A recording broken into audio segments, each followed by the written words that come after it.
আজকের গল্পে আমরা শিখব যে কি করে সত্যিকারের ভালো বন্ধু চেনা যায়। তো চলো। একদিন এক জঙ্গলে দুই বন্ধু যাচ্ছিল।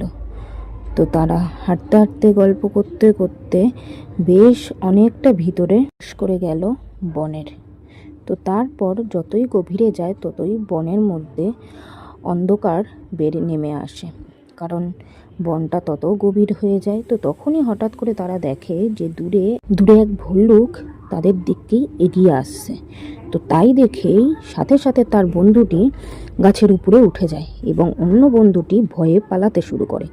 তখন সে একটা বুদ্ধি আঁটলো এবং সে কি করলো, শুয়ে পড়লো এবং ভল্লুকটি এসে তার শরীরের মধ্যে কোনো প্রাণের সঞ্চার না দেখে তার গন্ধ শুকে সে চলে গেল দূরে।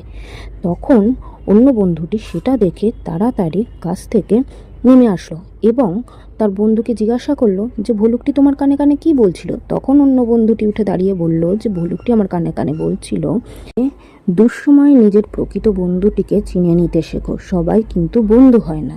এই বলে তার বন্ধুটি দূরে চলে গেল তাকে একা ফেলে দিয়ে।